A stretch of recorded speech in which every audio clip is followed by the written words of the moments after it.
I promised you a surprise, right? Here we are, the dead of night, a big house, not haunted, I hope. But where are we? Who are we seeing? What are we doing? I'll give you a clue. It's not his back door. At least I don't think it is. Let's give it a knock, see who answers.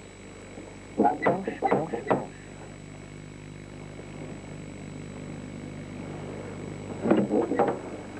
Ah! Tradesman. Ah! Why don't you try knocking at the back door? Ah! Ah. Ah! Aha! Ah! Your back door.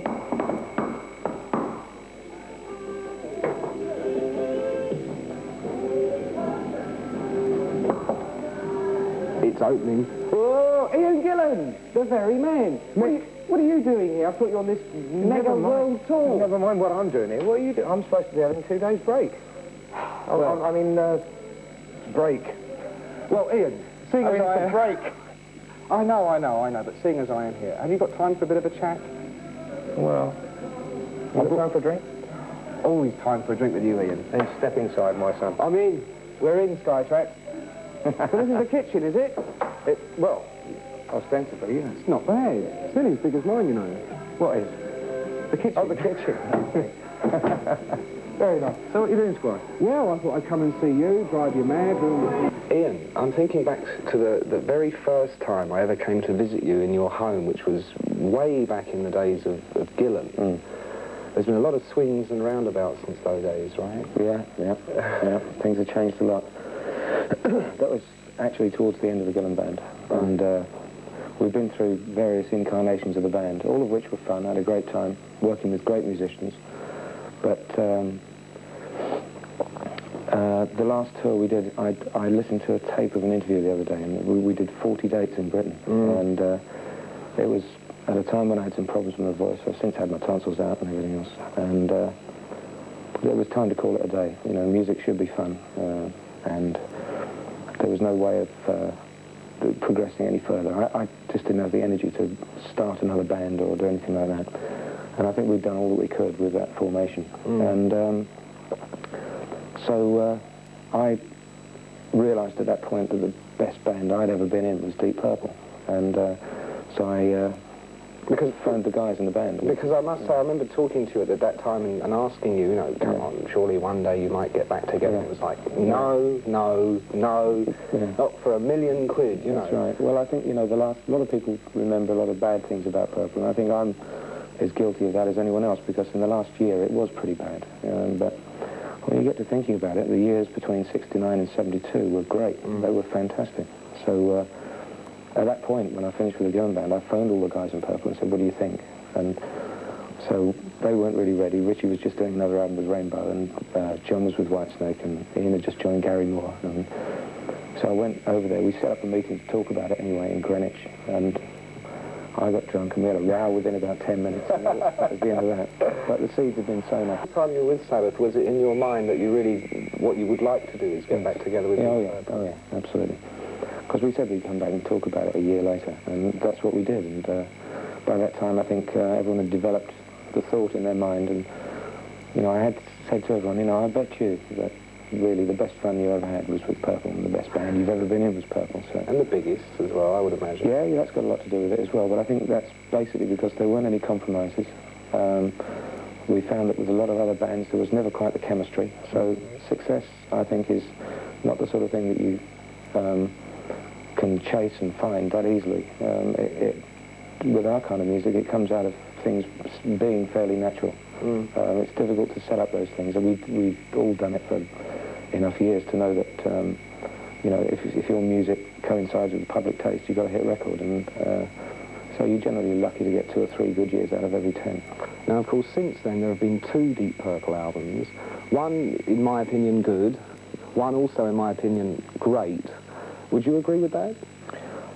Actually, there's something about Purple albums, they seem to mature well, and strangely enough, some of the tracks that we're doing live on stage from Perfect Strangers album have matured into holding their own with things like Child in Time and Smoke on the Water and stuff like that. Knocking at Your Back Door in particular was great live when I saw the show last week. It's working well.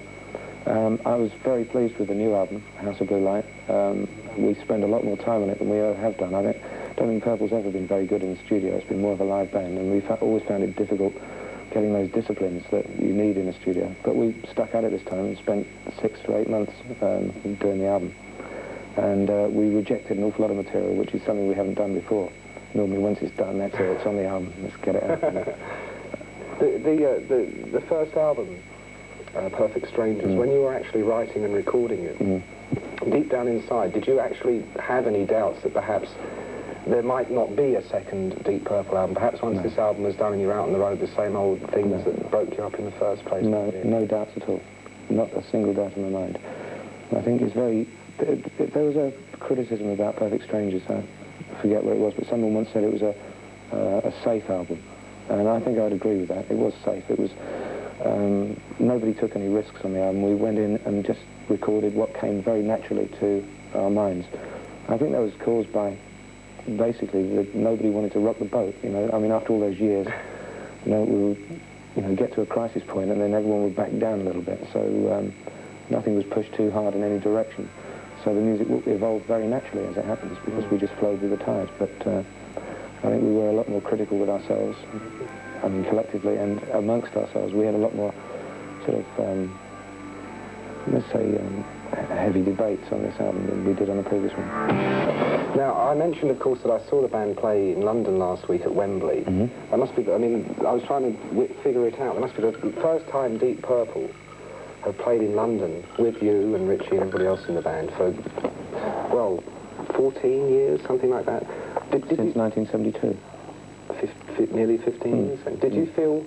I mean, were you aware of that before you went on? Did you think, oh my God? Yeah, very aware of it. I mean, I hate hometown gigs. I mean, the dressing room's full of all your mates and your family and everything else, and it's... I always remember playing in front of people I know personally. My mother comes to the show and everything else. It always makes me nervous for some reason. I get nervous every day anyway before a show.